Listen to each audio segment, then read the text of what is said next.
오늘은 정확하게 혈당을 재는 법에 대해서 알려드릴 거예요. 구체적으로 말씀드리면 혈당은 두 가지 종류가 있죠. 공복혈당, 식후혈당. 각 혈당을 언제 측정해야 하는지 알려드릴 거고, 각 혈당을 어떻게 정확하게 혈당을 측정하는지 직접 보여드릴 거고요. 그리고 혈당 측정하는 각 단계별 많이 하는 실수는 무엇인지 알려드릴 거고, 마지막으로 측정된 혈당을 해석할 때 무엇을 주의해야 하는지 알려드릴게요. 혈당은 두 가지 종류가 있어요. 공복혈당, 식후혈당. 이 두 가지 혈당으로 당뇨가 잘 관리되고 있는지 확인을 하죠. 왜 이 두 가지 혈당으로 당뇨를 관리하는지 원리를 알아야 각 혈당을 언제 측정해야 하는지 알 수 있어요. 우리 뇌는 지방이나 단백질을 에너지원으로 못 쓰고 오직 포도당만 쓸 수 있어요. 그래서 뇌가 기능을 하려면 일정 이상의 혈당이 필요해요. 우리가 공복일 때 섭취되는 포도당이 없으니까 몸에 저장된 포도당을 써야 하는데, 포도당을 저장하고 그리고 필요할 때 꺼내서 쓰는 기관이 바로 간이에요. 간은 혈당이 높을 때 글리코겐으로 포도당을 저장했다가 혈당이 낮을 때 글리코겐을 분해해서 혈당을 높입니다. 글리코겐으로도 포도당이 부족하면 간은 단백질, 지방을 분해해서 포도당으로 만들어요. 그래서 음식 섭취가 없을 때의 혈당인 공복혈당은 우리 몸이 이 이상 혈당이 떨어지면 안 된다라고 생각하는 혈당의 마지노선이에요. 즉, 이 이상 떨어지면 다른 기능을 하고 있는 단백질이나 지방마저도 분해해서 에너지원으로 삼겠다라는 마지노선인 거예요. 간에 있는 글리코겐은 12시간에서 18시간 단식 시 대부분 소모되기 때문에 12시간 이상 금식을 해야 정확한 공복혈당을 측정할 수 있어요. 하지만 인슐린 주사를 맞고 계신 분이나 인슐린을 강제로 짜내게 만드는 썰포닐 유리아 계통의 약을 드시고 계시는 분들의 경우 12시간 금식을 해버리면 저혈당 증상이 올 수 있기 때문에 보통 공복혈당 측정을 8시간에서 12시간 금식하고 혈당 측정을 하는 것으로 권고되고 있어요. 물론 물은 마셔도 됩니다. 하지만 앞서 말씀드렸던 것처럼 공복혈당을 재는 이유와 원리를 고려하면 당뇨가 없으신 분이나 당뇨 전 단계이신 분들은 12시간 금식하시고 측정하는 게 좋아요. 당뇨가 있다고 하더라도 인슐린 주사를 맞고 계시지 않는 분들, 셀포닐 유리아 계통의 약을 드시고 계시지 않는 분들, 저혈당 위험이 없는 분들, 이럴 경우에는 12시간 금식하는 것이 더 정확한 공복혈당이에요. 만약에 금식하시다가 식은땀, 손떨림, 가슴 두근거림, 불안감, 어지러움이 발생하면 저혈당 증상이니까 금식을 멈추시고 금식 시간을 줄이셔야 합니다. 이제 식후혈당에 대해 말씀드릴게요. 식후혈당은 식사 시작을 기준으로 2시간이에요. 사람마다 식사 속도가 제각각이기 때문에 음식물이 몸에 들어가기 시작한 시점을 기준으로 삼아야 객관적인 비교가 가능해서 그런 거예요. 그리고 일반적으로 탄수화물이 소화되어 혈당이 가장 높게 올라갔다가 안정되기 시작되는 시점이 식사 시작 후 1시간에서 2시간 사이입니다. 2시간째의 수치는 우리 몸이 식후의 당 부하를 얼마나 잘 처리했는지를 보여주는 가장 신뢰할 만한 지표라고 할 수 있는 거예요. 검사를 하는 날이니 평소보다 적게 먹어야 하나요?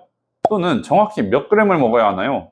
이거 궁금하실 텐데 다 알려드릴게요. 가이드라인을 정해드릴게요. 일단 결론부터 말씀드리면 평소에 먹는 양 그대로 먹으세요. 그리고 매번 측정할 때마다 먹을 표준 식단을 하나 정하세요. 만약에 특정 음식을 더 자주 먹는다거나 혈당이 걱정되는 음식이 있다면 그 음식을 평소 드시던 만큼 드시고 2시간 뒤에 측정해 보세요. 왜 이런 가이드라인을 정해드렸는지 설명해 드릴게요. 많은 분들이 검사 당일이 되면 심리적으로 위축이 돼서 평소보다 밥을 적게 드시거나 가벼운 메뉴로 식단을 바꾸곤 해요. 하지만 이렇게 해서 나온 혈당 수치는 여러분의 실제 생활을 대변하지 못해요. 만약 평소에는 밥 한 공기를 다 드시는데 검사 날에만 반 공기 드시고 혈당이 정상으로 나왔다면 의사는 그 수치를 보고 약이 잘 듣고 있구나 라고 잘못 생각할 수 있어요. 결국 실제 생활에서 계속 고혈당에 노출되면서도 적절한 약 조절 기회를 놓치게 되는 셈이에요. 그래서 식후혈당은 오늘 내가 얼마나 건강하게 먹었나를 확인하는 것이 아니라 평소처럼 먹었을 때 내 췌장과 당뇨약이 이 음식들을 얼마나 잘 처리하고 있나, 이것을 확인하는 과정이라고 이해하시면 좋아요. 또한 양 못지않게 구성의 일관성도 중요해요. 어제는 고기 위주로 배불리 먹고 오늘은 국수에 밥까지 말아 먹은 뒤에 수치를 비교하면 데이터로서의 가치가 떨어져요. 그래서 가급적 일상적으로 가장 자주 드시는 표준 식단을 정해두는 것을 추천드리는 거예요. 식후혈당을 측정할 때마다 그 식사량과 구성을 일정하게 유지한 상태에서 반복적으로 측정해야만 혈당의 추세를 정확히 판단할 수 있기 때문이에요. 결론적으로 평소 집에서 늘 드시던 그릇에 평소만큼 담아서 평소와 같은 속도로 편안하게 식사하신 뒤 식사 시작 2시간 후에 측정하시면 되는 겁니다. 그리고 이왕이면 식후 혈당을 측정할 때 먹는 식단을 정해서 식후 혈당 측정할 때 식단이 미치는 영향을 줄이면 좋은 거죠. 그리고 평소 먹는 것이 아니더라도 본인이 자주 먹게 되거나 걱정되는 음식이 있으면 그것을 먹고 식후 혈당을 재보는 것도 좋아요. 이제 언제 재는지에 대해서 말씀드렸으니까 정확하게 재는 법에 대해서 말씀드릴게요. 먼저 준비물에 대해 말씀드릴게요. 시험지, 혈당 측정기, 체열기, 체열침입니다. 체열침은 혈당 측정기 안에 몇 개 들어있지 않으니 추가로 구매해 주셔야 하고요. 체열침은 일회용이기 때문에 절대 재사용해서는 안 돼요. 한번 사용하면 감염 문제도 있지만 바늘 끝이 뭉툭해지기 때문에 다시 찌를 때 아프기만 하고 피가 잘 안 나와요. 그리고 알코올 솜이 들어있지 않은 혈당 측정기라면 알코올 솜도 구매해 주셔야 해요. 이제 어떻게 되는지 알아볼게요. 일단 반드시 손을 씻어 주셔야 합니다. 손을 씻지 않으시면 혈당을 측정하시는 게 아니라 손가락 당도를 측정하는 거예요. 특히 과일이나 음식을 만지거나 손에 땀이 많은 경우에 손을 씻지 않으면 혈당이 정확하지 않게 나와요. 그리고 손을 씻고 나서 꼭 손을 제대로 말려주셔야 합니다. 자, 손을 씻고 나서 그 다음에는 체열침을 체열기에 조립합니다. 그리고 체열기의 강도를 조절합니다. 체열할 때 가장 짜증나는 순간이 언제인지 아시나요? 바늘에 찔리는 순간? 아니요. 찔렸는데 피가 안 나와서 다시 찔러야 할 때예요. 아픈 건 비슷한데 피가 안 나와서 2번 찔러야 해요. 저도 찔리는 게 무서워서 3으로 했다가 안 나와서 4로 올리고 4로 해도 안 나와서 결국에는 5로 찔렀어요. 결국 한 번 재는데 3번이나 찔린 거예요. 이런 불상사를 피하려면 처음부터 과감하게 5로 가시는 게 마음 편해요. 그런데 해보니까 5보다 낮아도 피가 잘 나오더라 라고 하시는 분들은 그렇게 하시면 됩니다. 이제 찌르기 전에 알코올로 찌를 부분을 소독해 줄게요. 알코올을 마를 때까지 다 기다리셔야 해요. 이렇게 마를 때까지 기다리지 않고 바로 찔러버리면 알코올이 섞여버리고 핏방울 모양부터가 송골송골 맺히는 게 아니라 알코올과 함께 퍼져버려요. 소독이 끝났으면 어디를 찔러야 할까요? 우리 손가락을 보면 동맥과 정맥이 손가락 옆면을 지나가요. 그래서 옆면을 찔러야 피가 잘 나와요. 그리고 한 연구에 따르면 옆면을 찌르는 게 가장 덜 아프다고 합니다. 옆면을 찔러 볼게요. 따끔. 자, 이렇게 옆면을 찔렀고요. 이런 식으로 살짝씩 밀어주는 것은 괜찮아요. 그런데 이런 식으로 여드름 짜는 것처럼 짜버리시면 조직액이랑 섞여버려서 혈당이 정확하게 측정이 안 돼요. 자, 이제 시험지에 피를 묻혀주시고요. 이 시험지도 유효기간 내에 있는 것인지 확인해 주셔야 돼요. 이 혈당 측정기의 원리를 알면 왜 시험지의 유효기간과 보관 상태가 중요한지 아실 수 있는데요. 혈액 한 방울을 시험지에 떨어뜨리면 시험지 안에 있는 효소가 포도당과 만나 화학 반응을 일으켜요. 이러한 반응 과정에서 아주 작은 전기 신호가 만들어지는데 혈당 측정기는 이렇게 만들어진 전기 신호를 측정해서 혈당 숫자로 바꿔주는 겁니다. 포도당이 많을수록 더 많은 화학 반응이 일어나고 전기 신호도 커지기 때문에 혈당 값이 높게 계산돼요. 즉, 혈당 측정기는 포도당의 화학 반응을 전기 신호로 바꿔 계산하는 장치인 거예요. 그래서 시험지가 습기나 열에 노출되어 시험지에 있는 효소가 변성되어 버리면 측정이 부정확해지는 거예요. 마찬가지로 유효기간이 지나버리면 효소가 상해버려서 측정이 부정확해져요. 체열을 다 하고 나서는 체열침을 빼서 체열침에 다치는 사람이 없도록 바닥에 눌러 굽혀주시면 됩니다. 그리고 버리시면 돼요. 자, 이제는 측정에서 나온 혈당을 어떻게 해석하는지 알려드릴게요. 공복혈당과 식후혈당의 기준이 달라요. 또 공복혈당은 본인의 나이와 동반 질환에 따라 달라요. 일단 공복혈당부터 말씀드리면 일반적인 성인 당뇨병 환자는 공복혈당을 80에서 130으로 조절해야 돼요. 유병기간이 짧고 기대수명이 긴 환자들은 고혈당으로 인한 합병증을 예방하기 위해서 더 적극적으로 조절을 해요. 65세 이상의 건강한 고령 환자의 경우 공복혈당을 90에서 130으로 조절해야 하고 65세 이상의 쇠약한 고령 환자의 경우 100에서 150으로 조절해야 해요. 요양병원에 입원했거나 말기질환을 가지고 계신 고령 환자의 경우 110에서 180으로 조절해야 돼요. 기대수명이 짧은 경우 엄격한 조절을 얻는 이득보다 저혈당으로 인한 위험이 더 크기 때문이에요. 임신성 당뇨병을 가지고 계신 경우에는 공복혈당을 95 미만으로 낮춰야 해요. 태아의 과체중과 산모의 합병증을 막기 위해 모든 환자군 중 가장 엄격한 잣대를 적용해요. 왜냐하면 미세한 고혈당도 태아의 성장에 직접적인 영향을 미치기 때문이에요. 마지막으로 성장기에 발생하는 일형 당뇨병이나 소아당뇨의 경우 공복혈당을 90에서 130으로 조절을 해야 해요.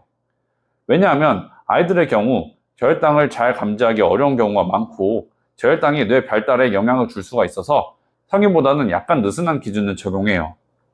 이제 식후 2시간 혈당의 기준을 알려드릴게요. 공복혈당과 마찬가지로 일반 성인, 고령층, 임산부, 소아로 나눌 수 있는데요. 건강한 일반 성인의 경우 식후 2시간 혈당이 140 미만이어야 하고 성인 당뇨병 환자의 경우 식후 2시간 혈당을 180 미만으로 조절해야 해요.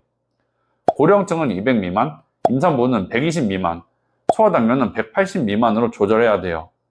여기까지 들으시면 이런 생각이 드실 수 있어요. 혈당을 정확히 제한하는 건 알겠는데 그러면 매번 손가락을 찔러야 하나?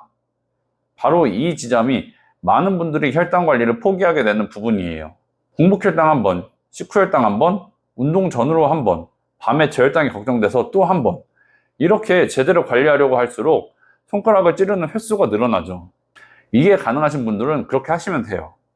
그런데 대부분의 경우 아무리 의지가 강한 사람이더라도 매일 이렇게 자주 재는 것은 쉽지 않아요. 처음에는 열심히 하다가도 손가락이 아프고 귀찮고 체열침 챙기고 시험지 챙기고 손 씻고 피 안 나오면 다시 찌르고 그러다 보면 어느 순간 혈당 측정을 안 하게 됩니다. 그런데 혈당 관리는 측정을 해야 시작이 되는 거예요. 측정을 안 하면 내가 먹은 음식이 나에게 맞는지, 운동이 실제로 혈당을 얼마나 낮춰주는지, 공복혈당이 왜 높은지, 식후혈당이 언제 가장 높게 올라가는지 알 수가 없어요. 그래서 저는 이런 경우에 제 환자분들에게 연속혈당 측정기를 추천해드리고 있는데요. 손가락을 매번 찌르지 않아도 내 혈당이 어떻게 변하고 있는지 볼 수 있다는 게 가장 큰 장점이에요.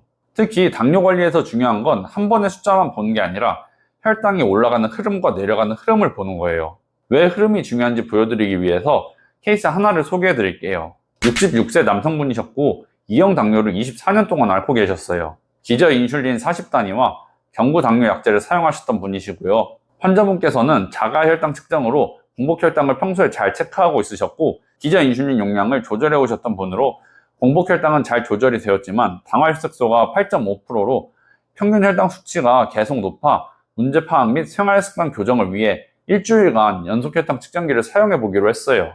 평소에 점심과 저녁 식사량이 많던 분이셨는데 연속혈당 측정기 착용 후 점심 식후 혈당이 300 이상 오르는 것을 처음 알게 되셨고 이로 인해 점심 식사량을 조절하게 되셨어요. 그리고 저녁에 산책 정도로 가볍게 하던 운동을 오후 시간으로 변경해 운동 강도를 높이면서 혈당이 목표 범위 내로 들어오시게 되었어요. 이분의 경우 약제 조절 없이 연속 혈당 측정을 통해 생활습관 교정만으로 혈당이 현저하게 개선되었다는 점에서 연속 혈당 측정기의 효과성을 아주 잘 보여준다고 할 수 있어요. 음식을 먹은 뒤 혈당이 얼마나 오르는지, 어떤 음식에서 유독 많이 오르는지, 밥을 반 공기 줄였을 때 실제로 차이가 나는지, 식후에 10분만 걸어도 혈당이 내려가는지 이런 것들을 직접 눈으로 확인할 수 있기 때문에 음식 조절이 훨씬 현실적으로 되는 거예요. 그냥 탄수화물을 줄이세요 라는 말을 듣는 것과 내가 먹은 음식 때문에 혈당이 쭉 올라가는 그래프를 직접 보는 것은 체감되는 느낌이 완전히 다르거든요. 내 몸에서 실제로 무슨 일이 일어나는지를 보면 식단 조절의 동기가 훨씬 강해져요. 운동도 마찬가지예요. 많은 분들이 운동이 좋다는 건 알고 계세요. 그런데 막상 운동을 꾸준히 하기는 어렵죠. 그런데 식후에 산책을 했더니 혈당 그래프가 실제로 내려가는 것을 보면 운동이 막연한 숙제가 아니라 바로 효과가 보이는 행동이 됩니다. 아, 내가 15분 걸었더니 진짜 내려가네? 식후에 바로 눕는 날이랑 걷는 날이 이렇게 다르네? 공복혈당이 높은 줄만 알았는데 사실 새벽에 혈당이 이렇게 움직였구나. 이런 걸 알게 되면 혈당 조절이 훨씬 세밀해져요. 특히 많은 분들이 예상과 다른 혈당을 보고 놀라세요. 나는 이 음식은 괜찮을 줄 알았는데 혈당이 많이 오르고 오히려 괜찮을 것 같지 않았던 음식은 생각보다 덜 오르기도 해요. 공복혈당도 마찬가지예요. 단순히 아침 혈당 숫자만 보면 이유를 알기 어렵지만 밤사이 혈당 흐름을 보면 새벽에 혈당이 올라가는 패턴이 있는지 야간 저혈당이 의심되는지 공복혈당 상승이 어떤 흐름 속에서 생기는지 이런 것들을 확인하는 데 도움이 돼요. 연속혈당 측정기가 혈당 관리에 도움이 된다는 건 알겠는데 그러면 어떤 기기를 선택해야 할까요? 이런 식으로 혈당의 연속적인 흐름을 보려면 혈당 측정 간격이 짧아야 돼요. 그래야 측정 간격 사이에 혈당이 튀는 것을 감지할 수 있어요. 혈당을 최대한 자주 측정하는 제품을 선택해야 한다는 거예요. 또 이런 혈당이 오르고 내리는 혈당 변동성이 큰 상황에서 정확하게 측정을 할 수 있어야 해요.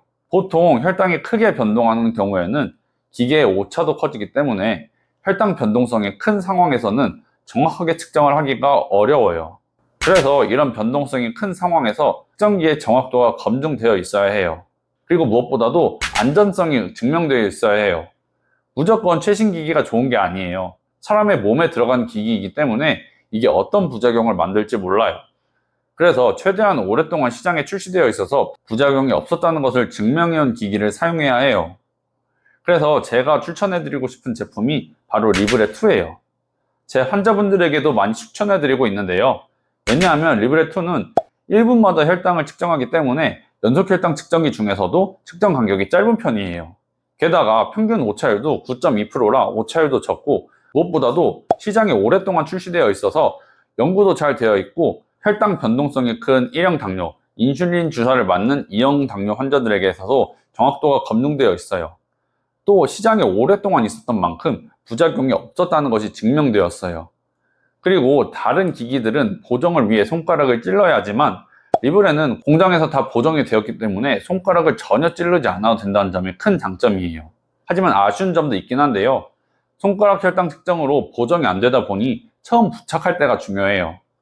연속 혈당 측정기가 부착되면 안정화되는데 보통 30분 정도가 걸려요. 이때의 혈당 기준으로 세팅이 되는 거기 때문에 안정화될 때 혈당이 최대한 변동이 없어야 해요. 그렇기 때문에 공복 혈당을 측정할 때처럼 혈당 변동이 제일로 적은 상태인 공복 상태에서 부착을 하고 30분 동안 큰 운동 없이 식사 없이 있으셔야 돼요. 그리고 이 연속 혈당 측정기라는 게 보통 팔에 붙여져 있기 때문에 옷 입을 때나 팔을 휘두를 때 이게 걸리면서 뜯겨져 나갈 것 같을 때가 있어요. 저도 옷 갈아입다가 옷에 걸려서 뜯어질 뻔했는데요. 연속 혈당 측정기는 아주 강하게 붙어 있어서 뜯어지진 않지만 제 살점이 뜯겨나가는 줄 알았어요. 특히 골프를 치시거나 운동을 하시거나 팔을 많이 쓰는 일을 하시는 분들은 옷이 움직이면서 센서가 쓸리거나 떨어질까봐 또는 통증 때문에 걱정하실 수 있어요. 이때 같이 필요한 게 고정용 패치예요. 센서를 조금 더 안정적으로 붙여주는 것을 도와주는 용도로 사용하는 건데요. 붙이면 측정기가 살과 붙어있는 틈을 덮어주면서 팔을 움직일 때 걸리지 않아서 훨씬 더 편하고 안정적으로 사용할 수 있어요. 연속 혈당 측정기를 그냥 한 번만 써보고 싶은데 고정용 패치를 사자니 이게 낱개로는 팔지 않아서 고민되신 분들이 있으실 텐데 아래 고정 댓글 링크를 통해서 연속 혈당기를 구매하시면 고정용 패치도 낱개로 함께 드리고 있어요. 고정용 패치를 2장 같이 드리니까 괜히 고정용 패치를 뭉탱이로 많이 사실 필요 없어요. 그리고 또 센서를 부착할 때 감염 위험을 줄이고 깨끗하게 부착하실 수 있도록 알코올 솜도 함께 제공해 드리고 있어요. 소독 없이 부착하실 경우에 피부에 염증이 생길 수 있으니까 꼭 알코올 솜으로 깨끗하게 부착 부위를 소독하시고 붙이셔야 해요. 그런데 알코올 솜도 낱개로 안 팔고 통으로만 팔아서 괜히 많이 쓰지도 않을 알코올 솜을 통째로 사시지 마시라고 알코올 솜도 같이 드리고 있어요. 또 처음 사용하시는 분들이 가장 걱정하시는 부분이 혹시 오류가 나면 어떡하지? 불량이면 교환이 되나? 반품은 어떡하지? 이런 부분이잖아요. 그래서 오류가 났을 때 반품 또는 교환이 되는지가 굉장히 중요한데요. 리뷰만 봐도 알 수 있듯이 반품, 오류, 불량, 교환에 대한 설명도 자세히 안내해드리고 있어요. 처음 쓰시는 분들도 최대한 불안하지 않게 어떤 경우에 어떻게 처리하면 되는지 확인할 수 있도록 준비했어요. 저는 특히 리브레를 이런 분들께 추천드리고 싶은데요. 첫째로 식후 혈당이 걱정되시는 분들이에요. 밥, 빵, 면, 과일, 간식 이런 것들을 먹고 내 혈당이 얼마나 오르는지 알고 싶은 분들께 좋아요. 두 번째로 운동을 해야 하는 건 알겠지만 동기부여가 잘 안 되는 분이에요. 운동 전후 혈당 변화를 직접 보면 운동을 지속하는 데 도움이 돼요. 세 번째로 매번 손가락 찌르는 게 너무 아파서 혈당 측정을 자꾸 미루는 분이에요. 측정이 편해지면 관리가 훨씬 쉬워져요. 네 번째로 공복 혈당과 식후 혈당이 내 예상과 다르게 나와서 조금 더 세밀하게 패턴을 보고 싶은 분이에요. 그리고 마지막으로 부모님이나 가족의 혈당 패턴을 더 잘 이해하고 싶은 분들께도 도움이 돼요. 리브레가 궁금하신 분들은 제가 고정 댓글에 구매 링크랑 자세한 안내를 남겨둘게요. 고정 댓글을 확인하시면 리브레2의 구성품, 고정용 패치, 알코올 솜, 반품과 오류 불량 교환 안내까지 확인하실 수 있어요. 오늘 영상에서 말씀드린 것처럼 혈당 관리는 숫자 하나를 맞히는 게임이 아니에요. 내 몸이 음식에 어떻게 반응하는지, 운동에 어떻게 반응하는지, 밤사이 혈당은 어떻게 움직이는지 그 흐름을 이해하는 과정인 거예요. 손가락 혈당 측정은 여전히 중요합니다. 하지만 하루에 한두 번의 점으로만 혈당을 보면 전체 그림을 놓칠 수가 있어요. 리브레는 그 점과 점 사이를 연결해서 혈당의 흐름을 보여주는 도구예요. 내가 열심히 관리하고 있는데도 혈당이 잘 안 잡힌다면, 식단을 바꿔도 뭐가 문제인지 모르겠다면, 운동을 해도 실제가 효과가 있는지 궁금하다면, 이제는 혈당을 한 번의 숫자가 아니라 흐름으로 보셔야 해요. 경영학자 피터 드러커는 이런 말을 했어요. 측정을 할 수 없으면 관리할 수 없고, 관리할 수 없으면 개선할 수 없다. 혈당도 마찬가지예요. 정확하게 측정하는 순간부터 혈당 관리는 이미 시작된 겁니다. 오늘 영상이 도움되셨다면 좋아요와 구독 부탁드리고요. 행복한 하루 보내세요. 감사합니다.